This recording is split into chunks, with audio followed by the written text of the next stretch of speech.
기도하겠습니다. 은혜가 풍성하신 하나님, 이 시간 하나님 앞에 귀한 예물 올려드리는 손길들 주님께서 기억하시며 이 시간을 통해 심령이 회복되고 그리고 온 가정과 교회가 그리고 우리 자신이 하나님의 은혜 받기 원하는 소망을 가지고 나아간 모든 발걸음을 주님 일일이 기억하여 주옵소서.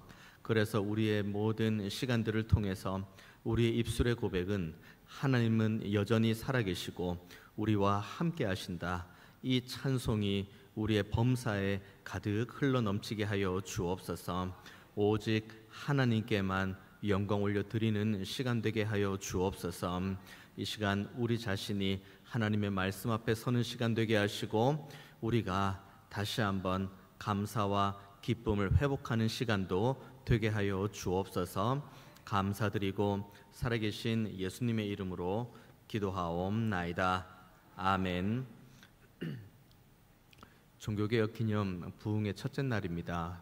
종교개혁 우리가 교과서에서 한번 배웠고, 그리고 작년에 저도 여러분과 함께 그 종교개혁에 대한 아주 자세한 내용을 말씀을 나누었던 기억이 선명합니다. 다 기억나시죠? 작년 이맘때 우리가 어떤 말씀을 나누었는지 혹시나 하는 마음에 다시 종교개혁에 대한 이야기를 잠깐 나누어 보려고 합니다. 종교개혁 이야기할 때 처음 시작은 그 루터로부터 시작을 하죠. 그리고 그 가운데 우리가 들었던 분도 계시고 안 들었던 분도 계실 것 같긴 한데, 보름스 회의라는 이제 회의가 있습니다. 그 보름스 회의는 쉽게 이야기하면 그겁니다. 교황 그리고 그때 당시 많은 추기경들 그렇게 모아 있는 상태에서 루터 한 명을 부르죠. 그리고 루터에게 그걸 요청합니다. 당신이 지금 부착하고 당신이 지금 가르치고 있는 모든 것을 철회하면은 아무 일이 없는 것처럼 내가 이야기를 하겠다. 하지만 만약에 당신이 지금 가르치는 것, 전파하는 것, 그리고 당신이 지금 전하고자 하는 것을 철회하지 않으면 우리는 당신을 이단으로 규명할 것이다. 누가 누구에게 이단으로 규명하는지 잘 모르겠습니다만은 어쨌든 그때 협박은 그거였습니다. 하루의 말미를 줍니다. 그리고 그 다음 날 루터는 위대한 고백을 하죠. 저는 이 가르침을 철회할 수가 없습니다. 하나님께서 제 양심을 붙들어 주시고 그리고 하나님께서 제 갈 길을 지도하여 주옵소서. 철회하지 않았습니다. 그때 당시 이단으로 규정이 되면 화형이죠. 죽음입니다.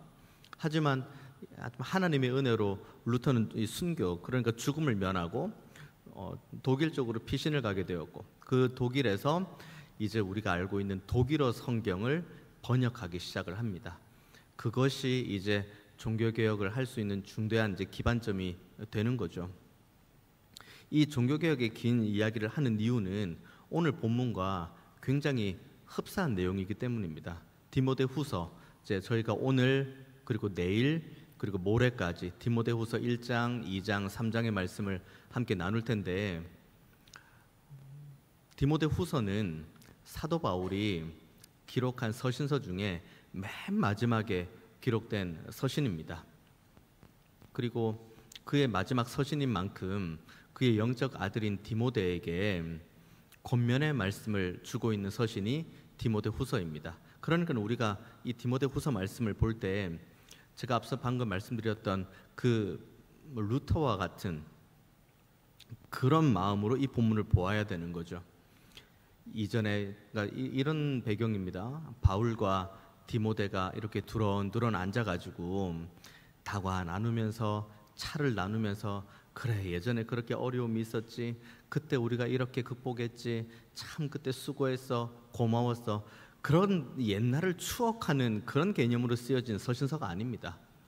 디모데는 에베소 교회에서 거의 죽기 직전까지의 그 목숨을 다하는 사명으로 교회를 섬기고 있었고, 그리고 바울은 본인이 직감을 하죠. 아, 내가 이제 조금 있으면 죽음을 맞이하겠다.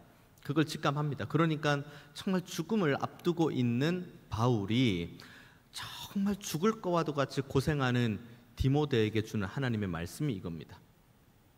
오늘 본문 시작을 보십시오. 7절의 말씀. 하나님이 우리에게 주신 것은 두려워하는 마음이 아니요 오직 능력과 사랑과 절제하는 마음이다. 다시 말씀드립니다마는 그 보름스 회의에서 루터가 그 순교를 각오하고서라도 나는 나의 가르침을 철회하지 않겠다는 말과, 그리고 오늘 바울이 디모데에게 말하는 하나님이 우리에게 주신 것은 두려워하는 마음이 아니요 오직 능력과 사랑과 절제하는 마음이다 라고 하는 이 배경은 똑같이 어려운 상황입니다. 그러면 왜 이게 어려운 상황일까? 지금 이 바울이 처한 상황과 디모데가 처한 상황은 구체적으로 어떤 상황일까? 바울은 에베소 교회를 2차 전도 여행할 때 잠깐 스치고 지나갔다가 3차 전도 여행 때 비로소 에베소에 머물고 3년 동안 가르치기 시작합니다. 거기에서 이제 에베소 교회가 세워지죠. 그리고 3년 동안 가르친 후에 이제 바울은 다시 이제 그 전도 여행을 이어갔고, 그러면 남겨진 에베소 교회가 있는데 그 남겨진 에베소 교회에 디모데를 남겨둔 겁니다. 이것이 이제 바울과 이제 디모데 사이에 이 에베소 교회 이야기를 하게 된 배경입니다. 당시 에베소 지역은 수많은 사람들이, 그러니까 수많은 민족들이 섞여 살아있던 민족이죠. 뭐 고린도, 갈라디아 다 마찬가지입니다. 그러니까 당연히 뭐가 문제냐면 교회 안에 다양한 의견들이 들어오기 시작하는 겁니다. 교회 안에 다양한 의견은 사실 존재할 필요가 없습니다. 교회의 명확한 기준이요 표준은 하나님의 말씀이기 때문이죠. 뭐 다양한 의견, 뭐 생각은 말할 수가 있죠. 그런데 지금 바울이 그토록 디모데를 아끼면서 걱정하는 것, 그리고 디모데가 지금 죽을 것처럼 고생하면서 목회하고 있는 가장 중대한 이유는 각자의 생각들을, 그냥 뭐 말씀과 상관없는 생각들을 말하는 그 문제가 아니라 하나님의 말씀을 가지고 각자의 생각들을 말하기 시작한다는 데 있습니다. 그러니까 에베소 교회가 지금 가지고 있는 여러 가지 문제들이 디모데후서 오기 전까지 디모데전서에 여러 가지 것들이 나옵니다. 먼저는 가장 중요한 것, 어떻게 주님, 그러니까 주 예수 그리스도를 믿는 믿음 하나만으로 어떻게 구원에 이를 수가 있는가? 부족하지 않는가? 우리가 지난주에 나누었던 고린도 전후서와 똑같은 맥락입니다. 우리가 이번 주일에 오후 예배 때 함께 나눌 갈라디아서 똑같은 맥락입니다. 항상 그 모든 문제의 시작은 여기에 있어요. 주 예수님 한 분이면은 충분하다는 여기에서 흔들리기 시작하는 거죠. 아유, 믿는 주 예수를 믿는 믿음 가지고는 부족해. 그러면 뭐가 더 있으면 좋지? 왜냐하면 구원은 굉장히 방대한 개념이고, 그런데 주 예수를 믿으라 그리하면 너와 내 집이 구원을 얻으리라 라고 말씀을 하시지만 예수를 믿는 개념은 굉장히 구원의 개념에 비해 협소한 개념처럼 보입니다. 그러니까 그거 말고 다른 게 뭐가 있지 않을까? 다른 거 있지 하고는 율법을 잘 지켜야 돼, 착한 일을 많이 해야 돼, 선행을 많이 쌓아야 돼, 뭐 그런 이야기들이 이제 섞여 나오기 시작하는 거죠. 주 예수, 십자가 달리신 주님의 그 죽으심과 부활이면 충분한 거인데 거기에 이제 다른 부차적인 것들이 쭉 이제 같이 들어오기 시작합니다. 그래 되면 뭐가 문제냐면 부차적인 것들이 들어오면서 원래 본질 주 예수를 믿으라 그리하면 너와 내 집에 구원을 얻으리라, 천하의 주 예수 외에 구원을 얻을 만한 다른 이름은 준 적이 없다라고 하는 그 예수님이 온데간데 없이 사라져버리는 거죠. 그리고 선행만 남고 행위만 남고 자기 공로만 남는 거죠.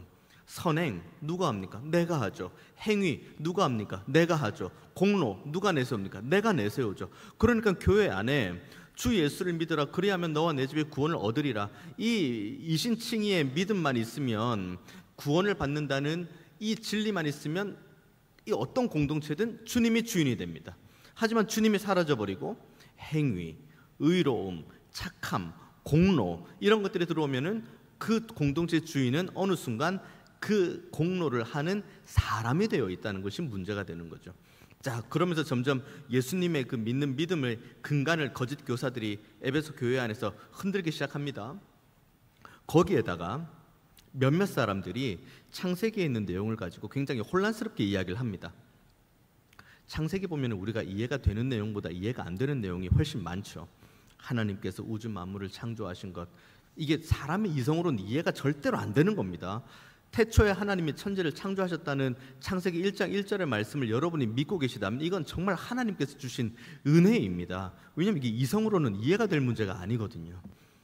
그런데 그 이후에 아담 나오죠. 뭐 하와 나오죠. 그 다음에 노아 나오죠. 뭐 바벨탑 이야기 나오죠. 그런데 이 모든 것들을 사람들이 어떻게 해석하기 시작하냐면 역사적인 사실이요, 분명한 명백한 사실로 해석하는 것이 아니라 이것은 비유의 말씀이고 신화다, 이런 식으로 이야기를 합니다. 그러니까 처음에 예수님의 존재 자체를 흔들기 시작하죠. 그 다음에 창세기를 흔들기 시작하면서 성경에 대한 근거 자체를 흔들기 시작합니다. 자, 성경의 권위가 사라져버렸죠. 예수님의 권위가 사라져버렸죠. 그러면은 이 교회라는 공동체에 남아있는 건 아무것도 원래는 없어야 되는 거죠. 왜냐하면 중심이 하나님과 예수님인데, 근데 그 하나님께서 주시는 말씀이 사라져버리고 예수님이 사라져버렸으니 거기에 이제 사람들이 그 자리를 차지하기 시작합니다. 내가 이랬다, 내 공로가 이렇다, 내가 이런 선행을 했다, 내가 뭘 했다, 내가 뭘 했다, 사람만 남아있는 거죠. 그러니까 디모데전서 전반부에 그 내용이 나오고 디모데전서 후반부에는 그렇기 때문에 외식을 주의해라고 이야기를 합니다. 외식을 주의해라. 그러면 지금 뭘 하고 있다는 거죠? 외식을 하고 있다는 거죠. 내가 지금 외식을 전혀 안 하고 있는데 외식을 주의하라고 말할 필요가 뭐가 있습니까? 외식을 지금 하고 있으니까 외식을 주의하라는 거죠. 그러면 질문, 왜 외식을 하고 있는가? 하나님을 믿는 믿음과 성경의 권위가 완전히 사라져버렸기 때문이죠. 그리고 이제 사람 중심 되어 있죠. 외식하죠. 외식하는데 뭐가 필요합니까? 자신의 의로움을 드러내고자 하는데, 자신의 경건함을 드러내고자 하는데 뭐가 제일 필요한지 아십니까? 돈이 제일 필요합니다. 내가 자연스럽게 하나님을 열망하고 자연스럽게 내가 하나님 앞에 무릎 꿇고 자연스럽게 내가 하나님 앞에 경외하는 믿음으로 가는 그런 모습이 말고, 정말 내가 외식하는 사람처럼 내가 사람들의 보기에 꽤 좀 나이스해 보이는 사람, 사람들 보기에 내가 꽤 좀 괜찮아 보이는 사람, 여기에 제일 먼저 필요한 건 돈입니다. 돈. 그러니까 디모데전서 후반부에 돈을 사랑함이 일만하게 뿌리라고 하는 이유가 바로 여기에 있는 거죠. 모든 시작은 외식의 문제가 있는 것이 아니라 하나님이 사라져버리고 성경의 권위가 사라져버리고 예수님 한 분이면 구원이 충분하다는 이 위대한 복음 자체가 흔들려 버렸기 때문이에요. 그러니까 디모데는 이걸 가지고 지금 에베소에 있는 성도들과 집요하게 싸우고 있는 거예요. 아니다, 이 공동체의 주인은 하나님이시다. 그리고 우리 각자의 삶의 주인은 하나님이시다. 그리고 우리는 저 하나님의 나라로 갈 수 있는 유일한 구원의 방도는 우리의 의도 아니요, 우리의 선행도 아니요, 우리의 공로도 아니고 우리의 행위도 아닌 오직 주 예수를 믿는 믿음밖에 없다. 이걸 지금 디모데는 계속 강조하고 있는데 거짓 교사들은 그걸 가지고도 계속 집요하게 공격을 해나가는 거죠. 디모데 혼자 그러고 있고 나머지 많은 거짓 교사들이 집요하게 공격을 하는 겁니다. 나중에 공격하는 게 뭡니까? 연소함을 가지고도 공격을 하죠. 아이고, 네가 아직 어려서 잘 몰라, 네가 아직 젊어서 잘 몰라, 이렇게 되는 겁니다. 그러니까 이 디모데는 기존에 가지고 있는 위장병도, 성경에 나옵니다만 위장병도 가지고 있는데 정말 죽을 것과도 같은 그런 고통 가운데 이 지금 에베소 교회를 목회하고 있는 겁니다. 그걸 너무 잘 아니까 바울이 오늘 본문 7절에 이야기하는 겁니다. 하나님이 우리에게 주신 것은 두려워하는 마음이 아니요 오직 능력과 사랑과 절제하는 마음이다. 종교개혁을 하던 당시도 사실 마찬가지입니다. 종교개혁, 만약에 그때 당시에 교회가 하나님의 말씀을 온전하게 붙들고 그리고 이신칭이 주 예수를 믿는 믿음으로 의롭게 된다. 그 의로움, 그러니까 하나님으로부터 전가된 의를 통해 나는 의인이 되고 그 주 예수를 믿는 믿음으로 나는 구원에 이를 수 있다. 이 믿음을 가지고 신실하게 진실하게 말씀을 가르치고 그리고 그 말씀을 단마음으로 받고 그리고 이 말씀을 가지고 성화의 길을 걸어가면 종교개혁을 할 필요가 없었겠죠. 그냥 그대로 지금 잘 되고 있으니까요. 왜 종교개혁이 되었습니까? 방금 제가 말씀드렸던 그 내용과는 바로 반대되는 방향. 오늘 본문으로 따지면 정확하게 에베소 교회가 지금 당면하고 있는 이 문제를 지금 여기 종교개혁 이 시기에도 통일하게 경험하고 있었기 때문입니다. 면죄부, 말해서 뭐합니까? 근데 면죄부를 판매하는 이유 분명했습니다. 교황청의 그 엄청난 사치. 언젠가 제가 설교 때 한번 말씀을 드렸습니다마는 같이 식사를 할 때 금 대접에 있는 식사를 가지고 거기에서 이제 식사를 하고 그 금 그릇을 설거지를 하지 않고 창밖으로 집어던졌죠. 이 정도의 대단한 사치. 그러니까 사람들은 교황청에서 식사하는 그 시간을 바라보면서 밑에서 기다리고 있는 거죠. 언제 위에서 금그릇이 떨어지나, 언제 위에서 은그릇이 떨어지나, 그걸 받으려고 기다리고 있는 겁니다. 근데 그렇게 사치를 하는데, 사치를 하면 뭐가 필요합니까? 당연히 돈이 필요하죠. 또 돈 얘기 또 나오는 겁니다. 돈이 필요하죠. 그런데 돈이 하늘에서 떨어집니까? 땅에서 솟습니까? 그러니까 교황청이 돈은 필요하고, 저 베드로 성당을 보수는 해야겠고, 그런데 사치는 또 계속 하고 싶고, 그래 면죄부를 한번 팔아보자. 그러면서 허무맹랑한 뭐 연옥 교리부터 해가지고 수많은 그런 잘못된 교리들이 나오기 시작하는 거죠. 심지어 그런 것도 있었죠. 당시 이제 종교개혁 관련된 이야기를 들어보면은 성물이 이렇게 있고, 그리고 그 무슨 해골이든 뭐든 그런 뼈를 이렇게 두고는 이게 이제 옛날 성인의 뼈다, 아니면 옛날 성인들이 썼던 물건이다. 이걸 이제 가지고 있으면, 소유하고 있으면, 예를 들면 이겁니다. 소유하고 있으면은 연옥이 100일이 면제가 된다는 그런 허무맹랑한 이야기를 하죠. 그러니까 시장에 그 뼈, 그 흙을 일부러 발라놓은 뼈, 왜냐하면 거짓말을 해야 되니까요. 이게 방금 흙에서 건져낸 성인의 뼈라고 거짓말을 해야 되니까요. 그러니까 뼈에다 흙을 대충 묻혀놓고 시장에 뼈들을, 사람 뼈, 이게 사람 뼈인지 뭔지 모르겠는데 뼈도 팔고, 이 출처도 불분명한 성물들을 그 시장에서 팔기 시작하는 거죠. 그런데 사람들은 그걸 압니까? 아, 저걸 만지면은 연옥이 어떻게 며칠이 면제가 된대, 저걸 어떻게 소유하고 있으면 어떻게 면제가 된대. 이게 왜 그런지 아십니까? 그때 당시에는 성경을 우리처럼 볼 수가 없었죠. 앞에 있는 사제들이 라틴어 성경을 읽으면 그걸 들을 뿐인데, 그때 당시 라틴어를 아는 사람이 몇 명이나 됩니까?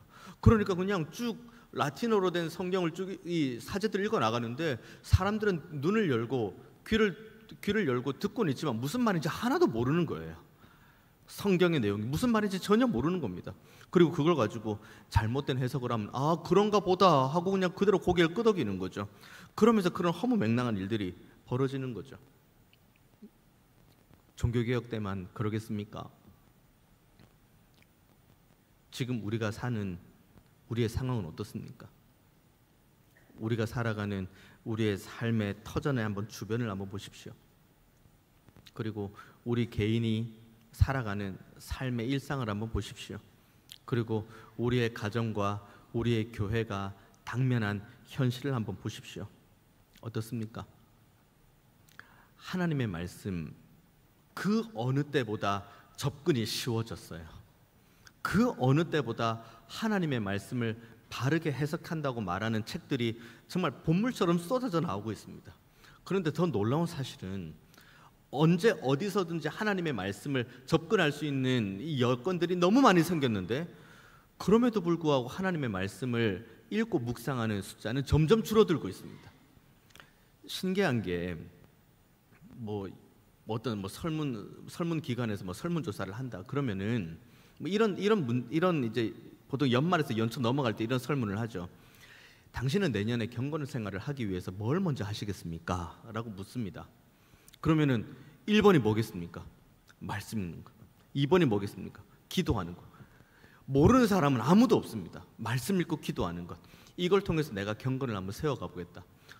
그리고 내가 이 말씀을 읽기 위해서 이동할 때는 핸드폰을 켜서 뭘 보기도 하고, 집에서는 성경책도 읽고, 성경책이 집에 한두 권입니까? 너무너무 많이 있죠. 그런데 우리의 눈은 점점 성경으로부터 멀어지고 있죠. 우리의 귀는 성경으로부터 멀어지고 있습니다. 당연히 말씀으로부터 우리가 점점 멀어지고 있으니 기도 안 하는 건 당연하죠. 기도는 의지의 문제가 아니라 하나님을 아는 만큼 기도하게 되어 있습니다. 왜냐하면 성경을 쭉 읽어 나갈수록 하나님의 장엄함과 하나님의 그 위대함을 보게 되고, 내가 얼마나 연약한 존재인지를 알 수 있거든요. 그러니까 성경을 읽으면 읽을수록 나의 의를 자랑하는 것이 아니라, 성경을 읽으면 읽을수록 우리는 무릎을 꿇을 수밖에 없어요. 기도할 수밖에 없습니다. 이게 말씀과 기도가 따로따로 굴러가는 것처럼 보이지만 말씀 읽으면 기도할 수밖에 없습니다. 왜냐하면 유일한 우리의 구원은 하나님이시고, 유일한 우리의 피난처도 하나님이시고, 유일한 우리의 도움도 하나님이시기 때문에 그 피난처시고 구원이시며 우리의 도움 되신 하나님 앞에 무릎 꿇는 기도하는 건 당연한 거죠. 왜 우리가 기도 안 하나요? 말씀 안 읽어서 그러는 거죠. 왜 그럼 말씀을 안 읽나요? 말씀을 안 읽어도 먹고 사는데 아무런 문제가 없기 때문이죠. 그러다가 큰 문제가 닥쳐올 때 누군가가 그의 귀에 이렇게 속삭이죠. 말씀 읽고 기도하면서 다시 한번 우리가 하나님 앞에서 새 힘을 얻어보자 라고 하면은 평소에 말씀을 읽는 그 경건의 훈련이 되어 있지 않는 이들, 평소에 기도하는 무릎을 꿇는 연습이 되어 있지 않는 이들, 그들의 입 밖으로 당장에 뭐가 튀어나오는지 아십니까? 아유, 뭐 말씀 읽는다고 뭐 지금 당장 내 발등에 떨어진 이 불이 해결이 됩니까? 기도한다고 당장에 뭐 내 발에 떨어진 이 불덩이가 이게 해결이 됩니까? 그러면서 점점점 지금 자신의 지금 겪고 있는 가장 위기의 순간, 가장 이 화급한 순간이 하나님께서 우리를 다시 한번 그분의 자리로 초대하는 자리임에도 불구하고 평소에 그 훈련이 되어 있지 않으니까 아유, 이럴 때 뭐 무슨 소용이 있습니까? 그 지나쳐 버리는 거죠.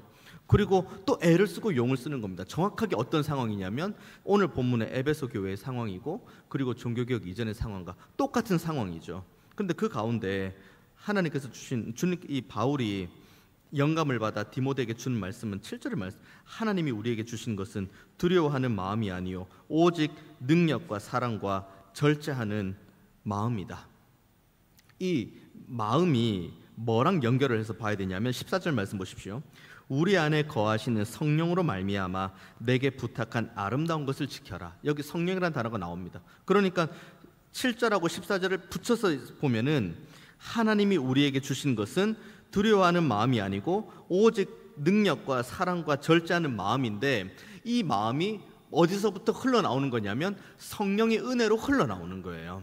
그러니까 우리가 살아가는 모든 여정 가운데 하나님의 말씀대로 내가 살기를 원하고, 그리고 두려움 없이 하나님과 함께 행하기 원하고, 많은 사람들이 뭐 교회 다니는 사람들 지금도 조롱하고, 야 무슨 하나님 믿는 이들이 뭐 그 모양으로 사냐, 뭐 조롱하고, 야 뭐 교회 다니면 뭐 밥이 나오냐 떡이 나오냐 뭐 돈이 나오냐 조롱하고, 그런 조롱을 계속 듣다가 보면은 그냥 우리 자신도 어느 순간 자기 자신이 거기에 대해서 그 조롱에 빠져 있는 거죠.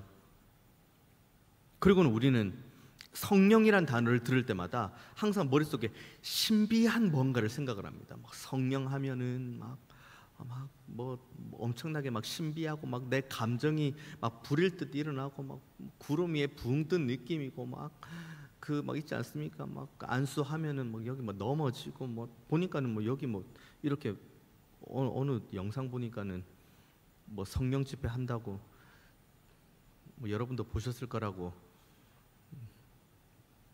믿습니다만은 베개 놔두고 저기 뭐 무슨 조그마한 무릎 담요 같은 거 놔두고 뭐 주강사가 뭐 이렇게 뭐 어떻게 머리를 어떻게 뭐 어떻게 치는지 뭔지 모르겠습니다만 뭐 어떻게 하면은 막 쓰러지고 막 그러면 막 누워가지고 막 그러면 옆에 있는 다른 교육자들 가가지고 막 받쳐가지고 베개 위에 눕혀주고, 아 거기가 무슨 찜질방입니까? 거기서 왜 그렇게 주무실 거면 집에서 주무시지 왜? 제가 성령의 능력이 그걸 못한다는 걸 제가 무시하는 게 아닙니다.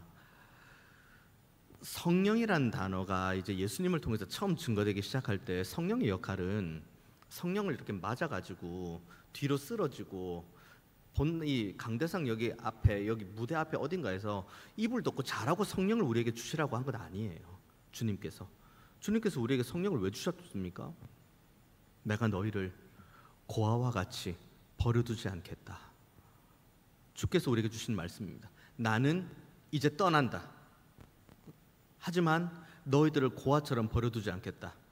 성령의 은혜를 말씀하시는 거죠. 그러니까 뭐 성령 뭐 신비한 능력 있을 수 있죠. 뭐 쓰러지고 뭐 넘어지고 막 여기서 장풍 쏘면은 막 이렇게 막 넘어지고 막 뭐 주여 주여 하고 뭐 그럴 수 있죠.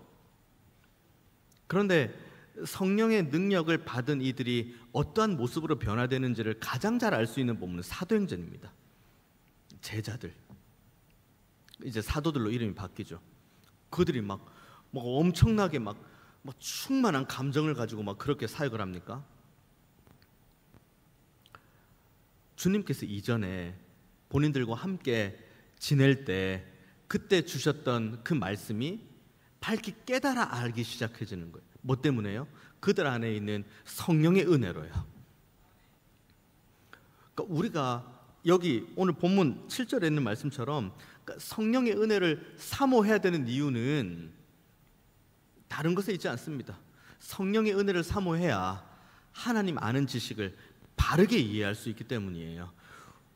그렇지 않으면 지금 에베소 교회가 지금 몸살을 앓고 있는 것, 그리고 종교개혁 이전에 온 교회가 잘못된 진리로 인해서 몸살을 앓았던 것처럼 그런 몸살 가운데에서 우리가 두려움 없이 우리가 하나님 앞에 사랑과 절제함으로 우리의 걸음을 성화의 걸음으로 끝까지 걸어갈 수 있는 유일한 창구가 성령의 은혜입니다. 왜냐하면 성령의 은혜가 있어야 태초에 하나님이 천지를 창조하셨다 이 말씀부터 요한계시록까지 모든 말씀을 밝히 깨달아 알 수 있거든요. 이게 깨달아 아는 것을 가지고 자랑하라는 개념이 아니에요. 이걸 깨달아 알아야 우리가 지금 살아가는 모든 당면한 일상을 우리가 이 말씀으로 말 그대로 해석을 해낼 수가 있어요. 이 온 우주 만물의 아름다움도, 내 주변에 이 좋은 이웃들을 만나는 것도, 이것도 하나님의 말씀으로 해석할 수 있고, 내가 당면한 이 어려움과 내 눈물과 오랫동안 내가 기도했지만 지금 당장 해결이 되지 않는 것처럼 보이는 이 모든 것들도 낙심하고 좌절할 문제가 아니라 두려움 없이 하나님의 말씀으로 해석해낼 수 있는 능력이 있기 때문이에요. 어디에 있냐면 우리 안에 성령의 은혜예요. 이 은혜가 저와 여러분에게 있어야지, 그래야지 우리는 흔들리지 않습니다.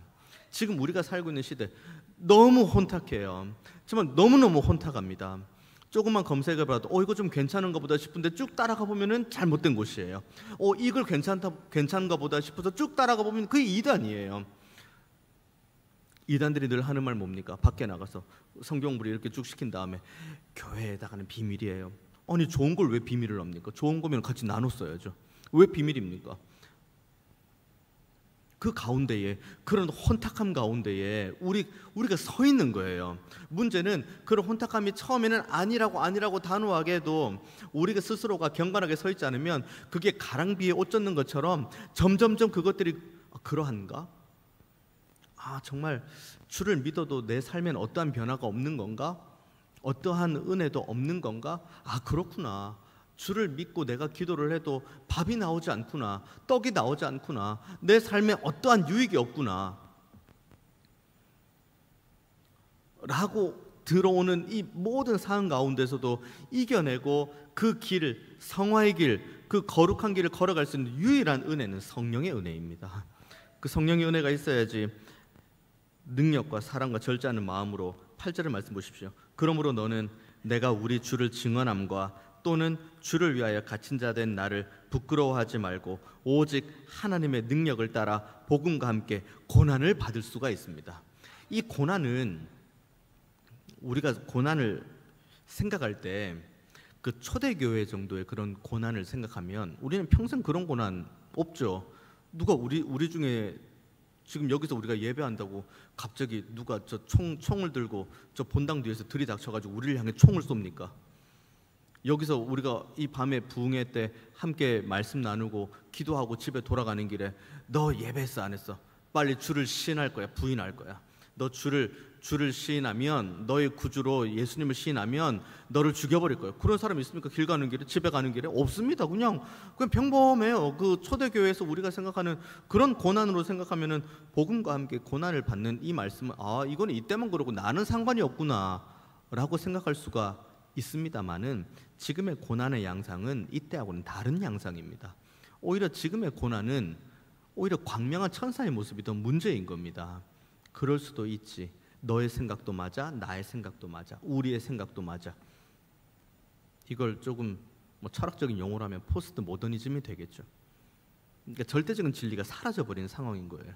너도 오라, 나도 오라, 우리 오라. 그러니까 서로 이걸로 싸우지 말고 우리 너도 옳고 나도 옳고 서로 인정해 줘가면서 우리 같이 사이좋게 지내자. 주 예수를 믿는 믿음만이 진리이고 그리고 주 예수를 믿는 믿음만이 내가 구원에 이르는 유일한 방도인데, 그것을 아니라고 하는 사람과, 아니 뭐 인간적으로는 친하게 지낼 수 있습니다만, 어떻게 그걸로 진리 대 진리로 받을 수가 있고 이 진리와 그 진리를 화합시킬 수가 있습니까? 그런데 여기에서 우리의 고난이 있는 거예요. 사람하고 친하게 지내야 되는데, 내가 혹시 이 주의 진리를 너무 이야기를 하다 보면 사람들이 나를 너무 배타적으로 보는 것 아닐까? 고리타분하게 보는 것 아닐까? 사람들이 나를 저 사람은 저 보수적인 사람이야, 저 사람하고는 대화가 안 돼, 저 사람하고는 뭘 말해도 결국은 예수야 라고 말하면서 나를 배척하면 어떡할까에 대한 두려움이 우리 가운데 늘 있는 거죠. 그러니까 어느 순간 우리의 신분을 숨기기 시작하죠. 아이러니하죠. 초대교회 때는 순교, 그러니까 예수님을 믿는 믿음이 있으면은 그 믿음으로 인해서 순교를 하니까 그 엄청난 핍박 가운데 자신의 신분을 숨깁니다. 지금은 그런 일들이 전혀 없어요. 근데 똑같이 자신의 신분을 숨깁니다. 왜 그러죠? 당장의 핍박이 없고 고난이 없고 육체의 순교가 없는데 왜 숨깁니까? 자기 스스로가 하나님의 말씀 이 하나면은 충분하다는 이 충분성이 없으니까 계속 누군가를 찾게 되는 거예요. 만나게 되는 거예요. 누군가를 의지하는 거예요. 그러니까 우리는 오직 하나님만 의지해야 되는데 거기서 하나님이 사라져버리니 사람 의지하는 거죠. 하나님 앞에서만 온전히 그 친밀감을 유지하고 하나님 앞에 우리의 마음을 토로하고 하나님의 은혜를 받고 그 가운데 하나님과 긴밀한 교제를 나누어야 되는데 거기서 하나님이 빠져버리니 그 자리에 사람이 대체하는 거죠. 그러니까 우리 안에 하나님이 빠져버리니까 사람과 사람과의 대화가 되어버리는 거고, 그러니까 그냥 진리는 사라져버리고 복음은 사라져버리고 나를 대신에 십자가 지시고 부활하신 주님의 놀라운 능력과 공로와 은혜는 사라져버리고 그냥 사교단체가 되어버리는 거죠. 뭐가 다릅니까? 교회로 모인들 예수님이 없으면 사교단체와 뭐가 다릅니까? 뭐 구역으로 모인들, 전도회로 모인들, 뭐 소그룹으로 모인들, 뭐 뭘로 모이든 거기에 예수님이 없으면은 이게 뭐 교회에서 뭐 만나 사교 단체로 모이나 교회 밖에서 사교 단체로 모이나 이게 무슨 차이가 있습니까? 바로 이 지점에서 우리는 스스로가 고난 가운데 있다고 생각을 하게 되는 거죠. 진리를 고수하고 나의 정체성을 드러내고 이 정체성이 옳다는 것을 내 삶을 통해서 드러내는 발걸음으로 가는 것, 이 걸음을 시작하는 것 자체가 고난의 시작입니다. 그런데 오늘 보면 뭐라고 이야기합니까? 8절의 말씀, 그러므로 너는 내가 우리 주를 증언함과 또는 주를 위하여 갇힌 자 된 나를 부끄러워하지 말고 오직 하나님의 능력을 따라 복음과 함께 고난을 받으라. 이것이 우리의 소명입니다. 하나님께서 우리에게 주신 소명. 그래서 9절에 이렇게 이야기를 하죠.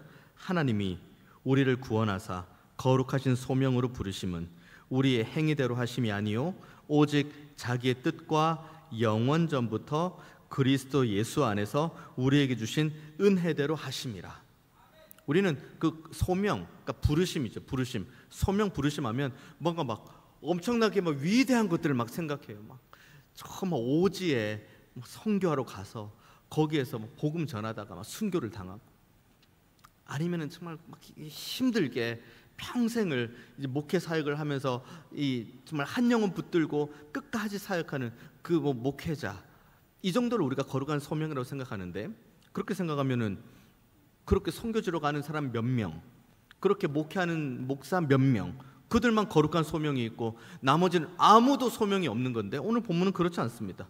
하나님이 우리를 구원하사 거룩하신 소명으로 부르심은 우리의 행위대로 하심이 아니요 오직 자기의 뜻과 영원 전부터 그리스도 예수 안에서 우리에게 주신 은혜대로 하심이라. 계속 뭐가 나오죠? 우리가 나옵니다. 소명을 받은 누구요? 우리요. 소명을 받은 누구요? 우리입니다. 우리 모두가 다 소명을 받은 겁니다. 그러면 그 다음 생각해야 될 거, 그럼 거룩한 소명은 무엇일까? 거룩한 소명을 이해하기 위해서는 거룩한 소명을 주신 하나님께서 어떻게 거룩한 소명을 주셨는지를 봐야 됩니다. 보면 바로 뒤에 나오죠. 10절의 말씀, 이제는 우리 구주 그리스도 예수의 나타나심으로 말미암아 나타났으니 그는 사망을 패하시고 복음으로써 생명과 썩지 아니할 것을 드러내셨다. 이게 우리에게 거룩한 소명을 주신 하나님의 일하심입니다.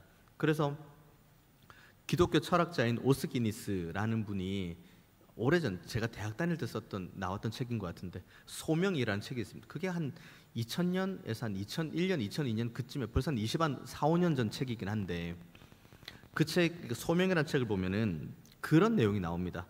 사람에게는 그러니까 두 가지, 그러니까 1차적인 소명이 있고 2차적인 소명이 있는데 1차적인 소명은 하나님으로부터 부르심, 그러니까 하나님에게로 부르심. 그리고 2차적인 소명은 그 하나님으로부터 부름받아 하나님을 위해 사는 삶, 소명. 그러니까 소명이 두 개. 하나는 하나님께서 부르시는 소명, 또 하나는 하나님을 위해서 일하는 소명. 그런데 이걸 오스기니스가 설명한 다음에 뭐라 그러냐면 소명을 1차 소명, 2차 소명 나누는데 이것을 따로따로 두는 것이 아니라 1차 소명이 반드시 그래야 2차 소명이 된다는 겁니다. 다시 한번 이걸 정리해 볼까요? 하나님께서 우리를 부르셨다. 어떻게 해요? 십자가에 달려 죽으신 주 예수 그리스도의 보혈의 공로로 우리를 부르셨다. 이것에 대한 분명한 소명의식이 없으면 하나님을 위해서 살아간다, 하나님을 위해서 내가 뭔가를 헌신한다, 이것은 거짓말이라는 거예요. 왜냐하면 우리가 하나님의 영광을 위해서 산다, 하나님의 영광을 찬양한다, 하나님의 임재를 노래한다, 하나님의 아름다움을 내가 날마다 찬양으로 높여드리기 원한다.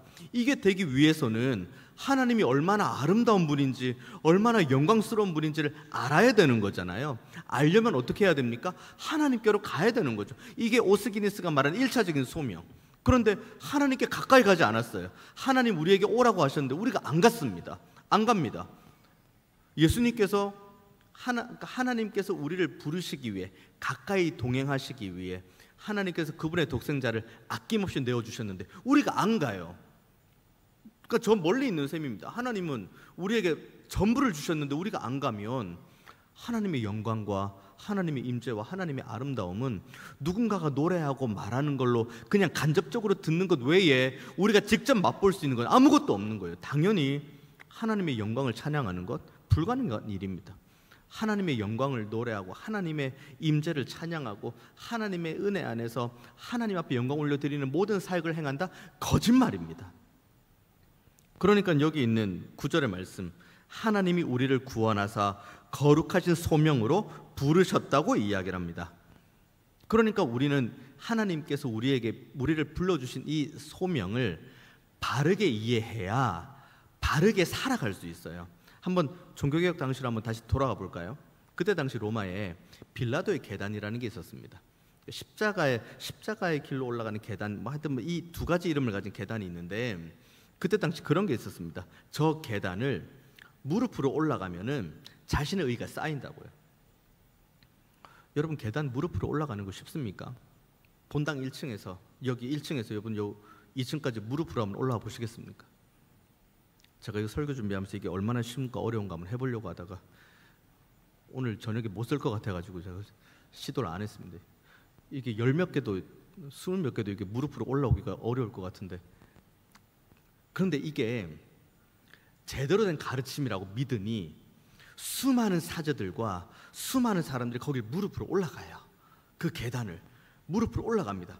그리고 이걸 해야지 내가 의롭게 된다, 이걸 해야지 뭐 연옥에서 뭐가 어떻게 된다, 이걸 이제 들으니까 그렇게 하는 거예요. 잘못된 가르침, 거룩한 소명에 대한 잘못된 가르침.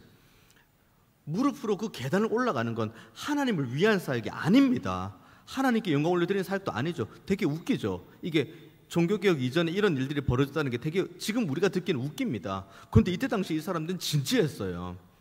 진지합니다. 계단 올라가야 돼요, 무릎으로. 그런데 우리도 마찬가지예요. 우리 믿음의 선배들이 우리를 바라보면서 어떻게 생각을 하시겠습니까? 여기 종교개혁 당시에 이 사람들보다 우리는 하나님을 더 많이 알 수 있는 여러 가지 여건들이 너무 잘 구비되어 있어요.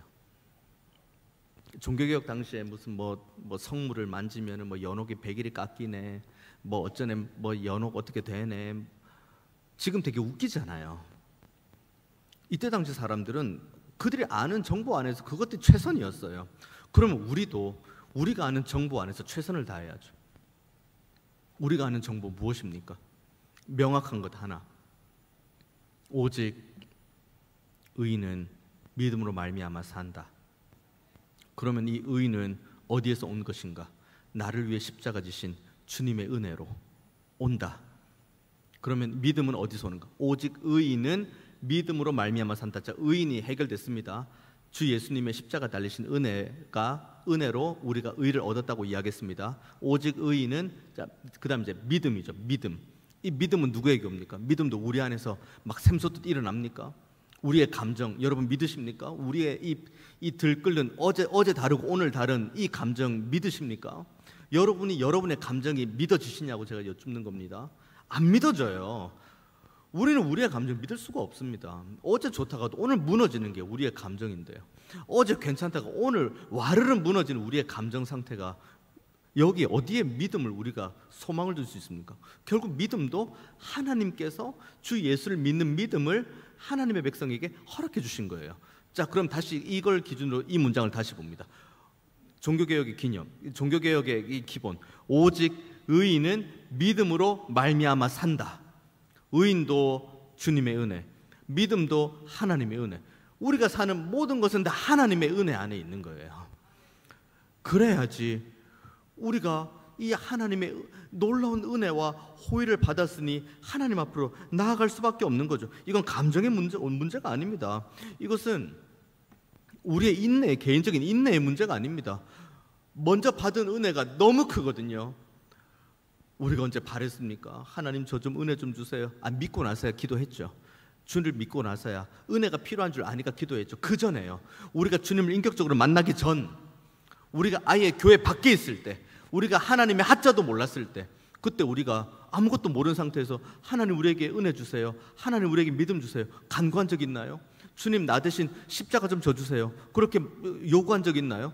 우리는 하나님 앞에 그렇게 요구한 적은 단 한 번도 없습니다. 하지만 하나님께서 우리를 너무너무 사랑하셔서 그분의 독생자를 아낌없이 내어주셨고, 그리고 주님께서는 우리의 모든 죄를 대신 짊어지시고 십자가에 달려 죽으셨습니다. 이 은혜로 우리는 이 거룩한 사명을 받은 거죠. 그래서 보십시오. 그 거룩한 사명을 받은 이들이 이제 11절 보면 내가 이 복음을 위하여 선포자와 사도와 교사로 세우심을 입었다. 이로 말미암아 내가 또 이 고난을 받되. 자, 서명을 받았어요. 사명을 받았습니다. 그래서 괜찮은 삶이 펼쳐진다고 이야기합니까? 또 고난 이야기 나오는 겁니다. 계속 고난 이야기 나옵니다. 제가 말씀드렸죠. 이때 당시의 고난과 지금의 고난의 양상은 다릅니다만은 그 결은 동일합니다. 누가 뭐라고 해도 나 혼자 사는 한이 있더라도 내 정체성을 분명히 드러내겠다는 믿음, 내가 믿는 주 예수를 내가 정말 사랑하겠다는 믿음, 그리고 주께서 우리에게 보여주신 이 성화의 길, 이 구원으로 이르는 십자가의 길을 누가 뭐라고 해도 나는 걸어가겠다. 그 앞에 예비되어 있는 건 고난입니다. 고난. 바울이 그 얘기를 분명히 하죠. 그런데 12절 뭐라고 합니까? 이로 말미암아 내가 또 이 고난을 받되 부끄러워하지 아니함은 내가 믿는 자를 내가 알고 또한 내가 의탁한 것을 그날까지 그가 능히 지키실 줄을 확신한다고 이야기합니다. 여기서 부끄러워하다라는 단어가 나오는데 이것은 뭔가 우리가 좀 수치스러운 일을 했을 때 부끄러워, 수치스러워, 낯이 뜨거워, 그런 개념이 아닙니다. 여기 부끄러워하다는 단어는 그런 개념이 아니고 어떠한 문제 앞에서도 절대로 물러서지 않는다, 어떠한 문제 앞에서도 절대로 굴하지 않는다라는 의미가 부끄럽다는 단어입니다. 그러니까 뭘 의미합니까? 이로 말미암아 내가 또 이 고난을 받는데 그럼에도 불구하고 나는 절대로 물러나지 않겠다는 거예요. 어떠한 상황 가운데서도 나는 절대로 굴하지 않고 이 신앙을 고백하겠다는 겁니다. 왜요? 그 뒤에 쭉 나오죠. 내가 믿는 자를 내가 알고 또한 내가 의탁한 것을 그날까지 그가 능히 지키실 줄을 확신한다. 처음부터 끝까지 하나님께서 우리를 지키신다. 이 믿음의 고백이 저와 여러분의 고백이 되기를 원합니다. 우리를 지키시는 분은 하나님밖에 없습니다. 세상 누가 뭐라고 해도, 세상 누가 달콤한 말을 한다고 해도 결국 나를 지키시는 분은 하나님밖에 없습니다. 우리를 위해 그분의 독생자를 아낌없이 내어주셨는데 우리에게 더 이상 아낄 것이 무엇이 있으시겠으며, 우리를 향해 인색할 만한 것이 무엇이 있으시겠습니까? 그러니 부디 바라기는 12절의 말씀, 이로 말미암아 내가 또 이 고난을 받되 부끄러워하지 아니함은 내가 믿는 자를 내가 알고 또한 내가 의탁한 것을 그날까지 그가 능히 지키실 줄을 확신하고, 13절 14절 말씀, 너는 그리스도 예수 안에 있는 믿음과 사랑으로서 내게 들은 바 바른 말을 본받아 지키고 우리 안에 거하시는 성령으로 말미암아 내게 부탁한 아름다운 것을 지키라. 지키라는 단어가 13절에도 나오고 14절에도 나와요.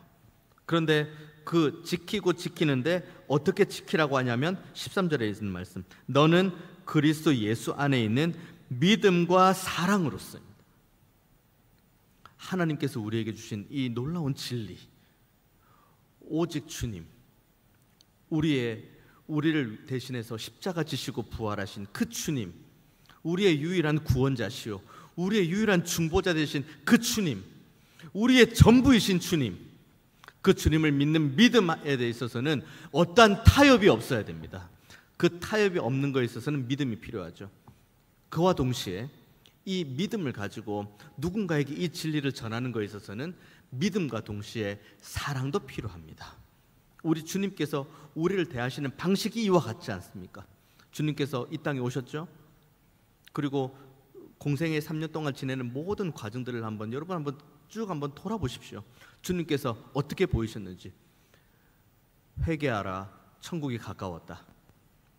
그리고 주 예수를 믿는 믿음부터 해서 십자가 달려야 될 당위성, 그 모든 것들에 대해서는 한치의 오차 없이, 그리고 그 누구 서기관, 대제사장, 바리새인 할 것 없이 그 누구하고도 타협하지 않았죠. 심지어 그 앞에 놓여 있는 십자가하고도 타협하지 않았어요. 믿음이 무엇인지를 주님께서 보여주셨습니다. 하지만 이 놀라운 진리, 모든 사람에게 들려져야 될 이 복음을 전하는 가운데에 우리에게 보여주신 건 사랑입니다. 이해하지 못한 제자들을 끝까지 참아내셨고, 그리고 여러 가지 육신의 질고를 가지고 있는 이들을 끝까지 품으셨고, 그리고 그들의 불쌍함을 보시면서 눈물을 흘리시고 민망히 여기시고 그들의 피로를 채워가시는 이 믿음과 사랑, 저와 여러분 모두가 다 마찬가지입니다.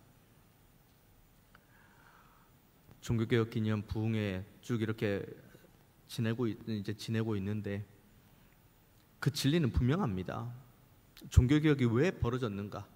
하나님을 아는 지식의 부재, 주 예수를 믿는 믿음, 이것이 충분하지 않다는 이 불안함, 여기에서부터 모든 어려움이 시작되었고, 그 모든 것을 다시 모으는 것은 아주 단순한 진리 딱 두 개입니다. 하나님이 누구신가? 그리고 또 하나, 주 예수 한 분이면 충분하다. 그것은 저와 여러분도 동일한 줄로 압니다. 우리는 이제 십자가 달리신 주님의 은혜로 새 생명을 얻은 자입니다. 그리고 하나님의 말씀을 언제든 가까이 할 수 있도록 여러 가지 상황들이 열려 있고, 무엇보다 하나님의 말씀을 내가 정말 겸손하게 무릎 꿇는 믿음을 가지고, 주님, 이 말씀이 어떤 말씀인지 정말 알기를 원합니다. 이 말씀을 통해서 하나님이 누구신지 제가 정말 진지하게 알아가기를 원합니다. 이 말씀을 통해 하나님의 아름다움을 제가 보게 하여 주옵소서. 하나님의 그 장대하시고 위대하심을 제가 맛보아 알게 하여 주옵소서. 그리고 그 놀랍게 영광스럽고 장대하고 위대하시며 아름다우시며 사랑 많으신 하나님이 지금도 나와 함께 하신다는 것을 주님 보게 하여 주옵소서 라는 이 간절한 소망을 가지고 하나님의 말씀을 한 절 한 절 읽어 나갈 때 우리에게 주신 놀라운 선물인 성령의 은혜, 이 성령의 은혜를 따라서 이 말씀을 쭉 읽어 나가면 우리가 고대하는 하나님을 만나게 될 줄로 믿습니다. 이 하나님을 만나게 된다면 이 놀라운 하나님, 정말 우리를 위해서 전부를 내어주신 하나님, 그 하나님을 우리가 온전히 말씀을 통해서 만나게 된다면 우리는 절대로 하나님을 부인하지 않습니다. 그리고 절대로 하나님을 떠나지 않습니다. 절대로 하나님을 원망하지 않습니다. 절대로 하나님 앞에 우리의 입을 함부로 불평의 입을 열지 않습니다. 화로다 나여 망하게 되었도다 라고 고백할 수밖에 없는데, 그런 우리들을 향해 우리의 입에 그 숯을 대시고는 우리에게 다시 한번 정결하게 되는 은혜를 주시고, 보아라, 이 나의 영광을, 이 나의 이 사랑 많음을, 지금도 충만함으로 함께하는 이 나의 은혜를 보라.